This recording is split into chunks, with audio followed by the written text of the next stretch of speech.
This vessel here we call a boiling copper. Some breweries it will just be called a boiler or a kettle, but we've kind of kept the traditional name. And below us on the floor is what we call a hop back. Brewing can start anywhere from around 3:30 in the morning through to about 7:30, 8 o'clock in the morning, depending on how many brews we're putting through. I can remember a time when you came into Cockermouth on a Tuesday and a Thursday, and those were the 2 days that Jennings were brewing.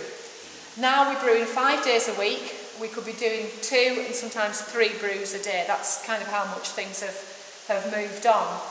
And the equipment in here helps us do that, because the mill being relatively automatic means a lot of work's being taken out of the job. But say we started at normal time, about 7 o'clock.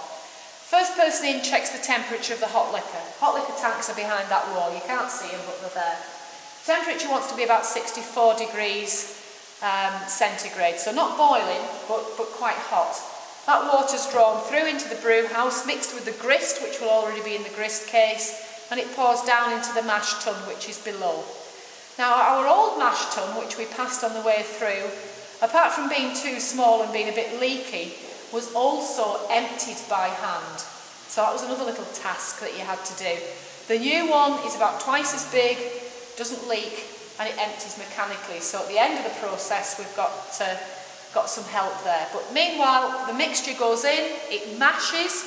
We all mash or mass our tea. It's a similar process, the hot liquor acting on the starches, converting the sugars, extracting the colour and flavour, and that takes approximately an hour. The liquid work runs through the base of the mash tun and is collected and pumped into the boiling copper. Now once we start pumping the wort through, we start spraying more hot liquor over the grain. That washes more sugars through, keeping the process going until we get the amount of wort in here that we need. Say it's 150 barrels. Now one thing we have done is kept things very simple. If you notice the thing on the wall behind us, written in chalk, inside here is the float, and as the wort rises up, it brings the float up, the counterweight drops.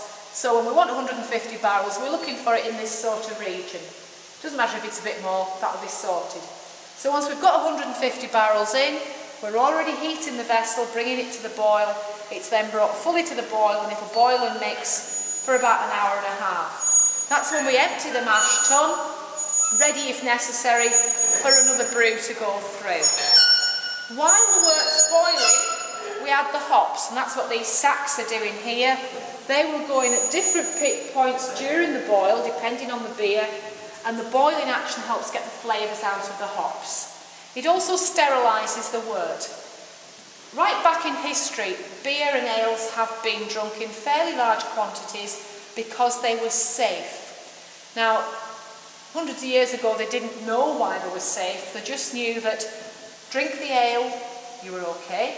Drink the water from the same well that you're making the ale from, and you might die. So that was good enough reason, you drank the ale. Okay? The same holds true today. Obviously we test our water, and you can imagine how many other people test our water through the course of a year to make sure there's nothing in it.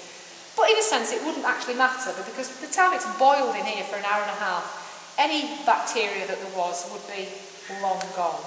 So we sterilise it, we get the flavours out of the hops by boiling, and obviously we've got some evaporation, and that's where you get that nice smell over the town. We evaporate about 10% of the wort in here to get the wort to the strength, if you like, of the beer that we're going to make. We're looking at gravity at this point.